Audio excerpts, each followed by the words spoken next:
Okey. Okey, kita mula eh. Okey, dah masuk.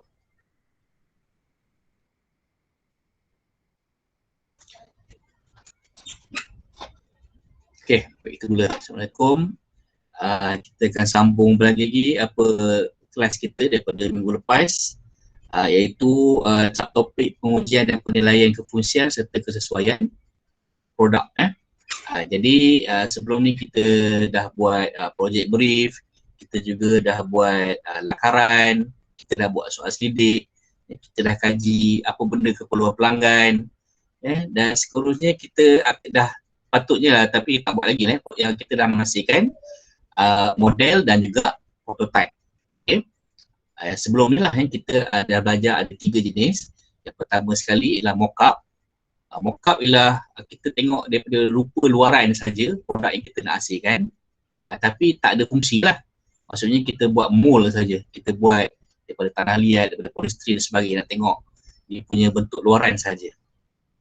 Yang kedua, kita ada buat model berfungsi separa. Maksudnya kita buat satu produk yang hanya berfungsi sedikit saja, mungkin boleh on and off saja, mungkin dia berpusing tapi dia tidak ada berfungsi dengan yang sepenuhnya, jadi itu kita panggil fungsi separa lah. Dan akhir sekali sepatutnya kita juga tidak menghasilkan prototype. Prototype ni adalah produk yang dah siap tapi masih lagi dalam fasa pengujian. Okay, saya tak tahu faham itu setakat minggu lepas. Okay, faham boleh?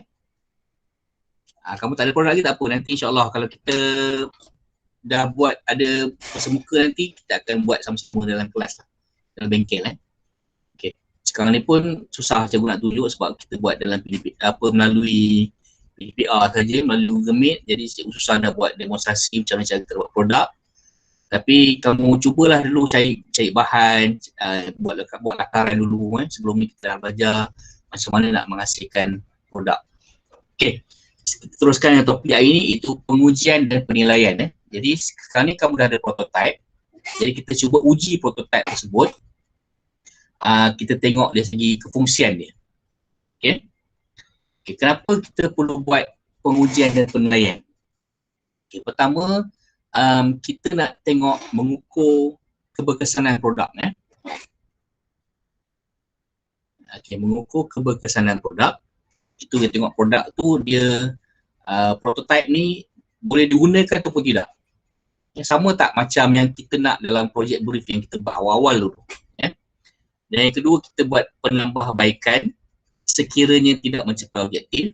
Dan pada awal-awal pembangunan produk kita ada buat project brief dan juga soal selidik keperluan pelanggan. Adakah dia mencapai? Prototype itu adalah dia mencapai kehendak yang kita di awal-awal lagi tu. Okay, dan pengujian dan penilaian ni nak dilakukan ke atas prototype. Okay, maknanya kamu dah buat lah prototype-nya sepatutnya. Tak apa, nanti kita tunggu kat sekolah nanti, insyaAllah. Okay, faktor pengukuran, apa yang kita nak ukur dalam projek, dalam pengujian produk ni. Apa ni kita nak ukur? Pertama, adakah dia mematuhi project brief yang kita dah tentukan awal-awal? Adakah ianya memenuhi kehendak pelanggan? Okay. Borang soal sidik yang kita bagi awal tahun, awal-awal pembangunan produk kita itu, adakah dia memenuhi apa yang pelanggan perlu? Dan yang kedua, ketepatan berupa bentuk. Ini berdasarkan lakaran luar dan lakaran ceraian yang kamu buat dalam topik sebelum ni. Adakah dia mendapati apa yang kamu dah rancang? Itu kita nak ukur. Ada 2 jenis penilaian. Yang pertama adalah ujian makmal. Okay.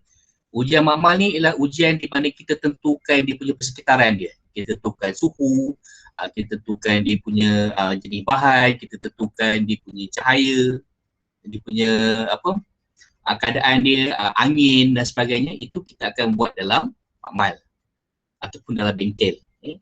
Dia punya keyword dia terkawal. Maksudnya kita kawal persekitaran dia apabila kita buat ujian. Yang kedua adalah ujian parameter. Ujian parameter ni kita akan buat seperti dalam keadaan sebenar. Contohnya, dalam Putex, okay, kita ada dalam kutipan ni dia bagi contoh, dia menghasilkan penggilap kasut. Okay. Jadi penggilap kasut ni dia akan buat prototype dan dia akan bagi orang cuba, bagi pengguna cuba adakah ianya berkesan. Itu dikenali sebagai ujian perimeter dalam keadaan yang sebenar. Berbanding dengan ujian makmal ni kita buat dalam kawasan yang terkawal dan selalunya tertutup lah, dalam bangunan ataupun dalam bengkel sebagainya. Okey, jelas Ada persoalan dekat ni? Okey. Okey, boleh teruskan Okey, jadi ujian makmal, tengok gambar contoh yang saya bagi ni, ini ialah ujian prototype kereta dalam terowong angin, di mana angin ni angin semua ni, angin. Angin semua ni dikawal dalam bengkel tersebut. Jadi nak tengok macam mana angin ni dia bergerak pada badan kereta ni. Kereta ni adalah prototype. Cikgu tak suruh kau buat kereta lah. Ni contoh je. Dan juga kita boleh buat ujian crash test untuk mengetahui ketahanan kereta tersebut. Crash test. Ini contoh ujian-ujian yang dilakukan dalam makmal. Okay. Jadi ujian dalam makmal ni perlukan peralatan dan kelengkapan yang bersesuaian. Kalau nak tengok macam mana angin tu bergerak di sekeliling kereta, kena ada terowong angin lah. Ini pula kena ada kelengkapan untuk melihat ketahanan kereta tersebut. Okey, lepas tu kita perlu mengkaji faktor-faktor seperti daya, cahaya, suhu, angin dan kelajuan. Dan semua ini dikawal dia terkawal dalam makmal. Kita tak boleh dalam makmal makmal. Okey, semua ni dikawal dalam makmal. Jadi ujian makmal ni kita akan buat. Kita hanya akan buat yang kedua, iaitu ujian perimeter. Ujian perimeter ni dibuat dalam situasi yang sebenar. Okey, contoh kat sini dia uji drone Dia uji drone mana boleh uji dalam makmal kena uji di padang. Dia akan pergi ke padang, dia akan buat ujian drone. Okey, menentukan kefungsian, kesesuaian upaya kebolehgunaan satu produk. Jadi ini pula yang kat bawah ni adalah contoh kereta prototype yang dibuat ujian di atas jalan raya. Itu juga dikenali sebagai ujian perimeter. Jadi untuk produk yang kita akan hasilkan nanti, kita hanya akan buat ujian perimeter. Kita tidak akan buat ujian makmal. Okey? Dah faham Banyak pula mesej Yusuf.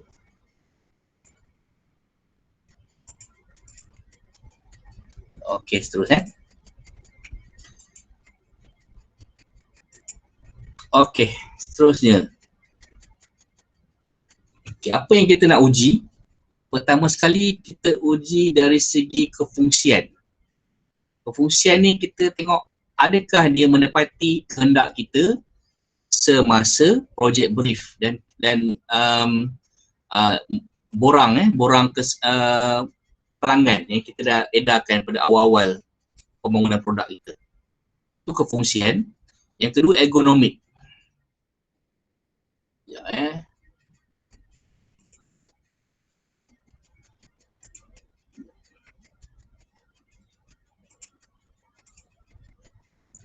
Okey. Ergonomik. Ergonomik ni maksudnya bentuk dia. Alah, banyak sangat mesti masuk.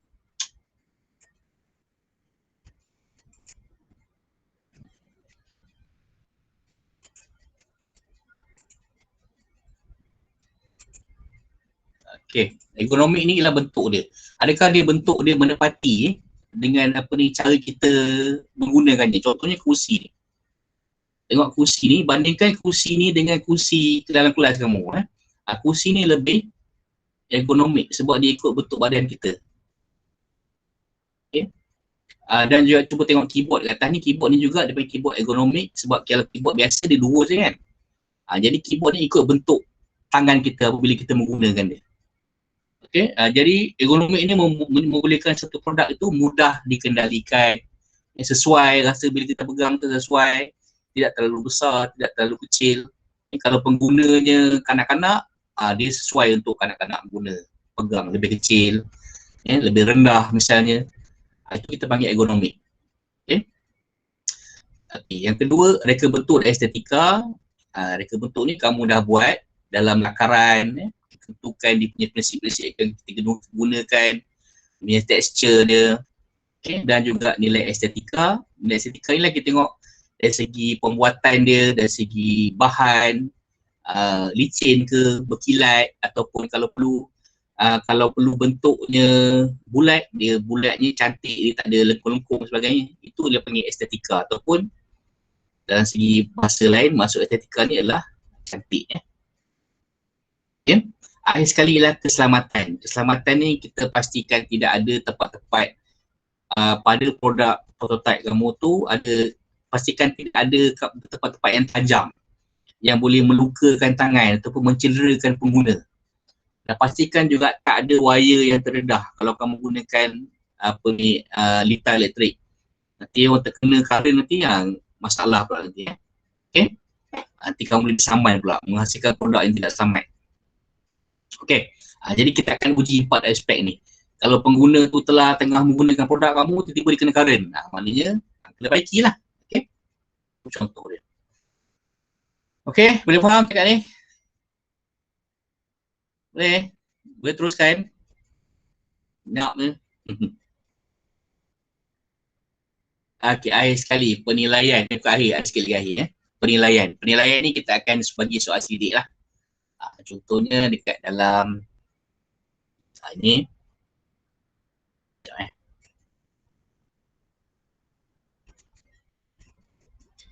Ke surat ni dah terlajak ni.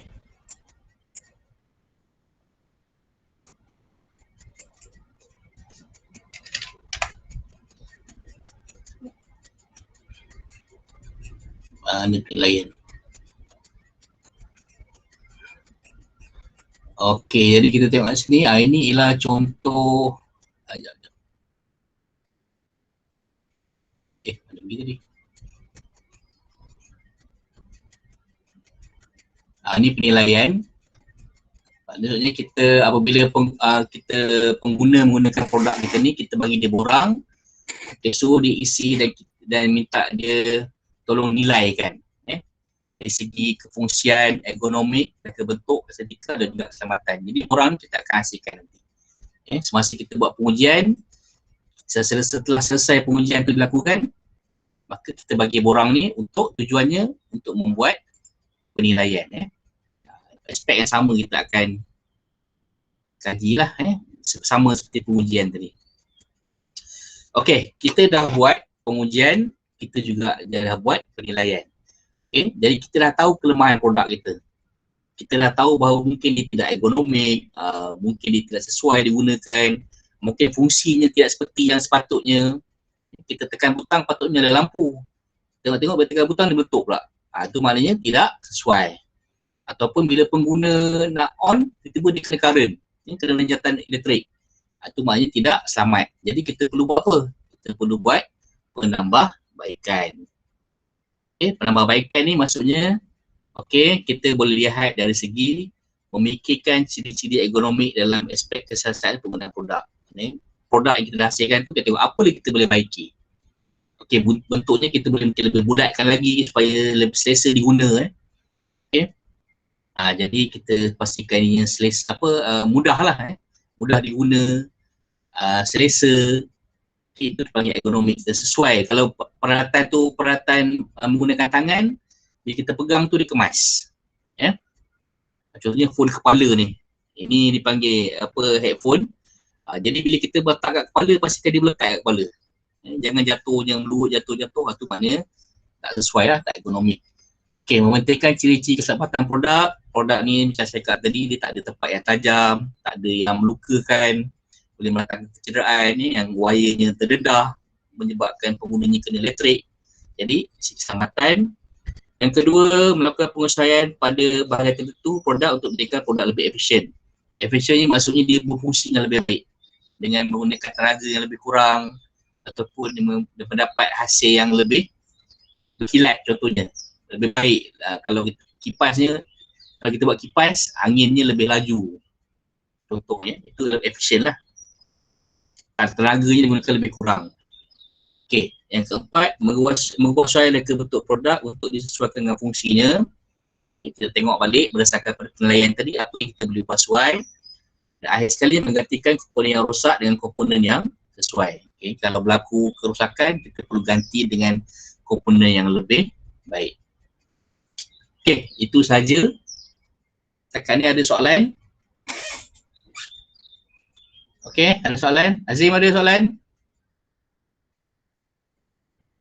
Tak ada cikgu, tak ada. Tak ada. Okey, Fahana, Adibah, Isyirah. Ada boleh faham Okey boleh faham kenapa perlu buat pengujian dan penilaian supaya kita boleh buat penambahbaikan pada prototype.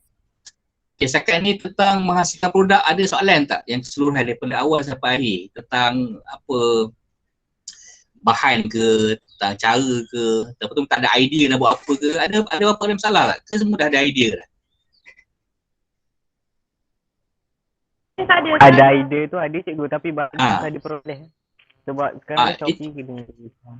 Ya, itu saya tahu. Jadi itulah saya ada bincang dengan Cikgu Shima. Dia kata apa, kita buat lakaran dulu. Sekurang-kurangnya sampai pada lakaran.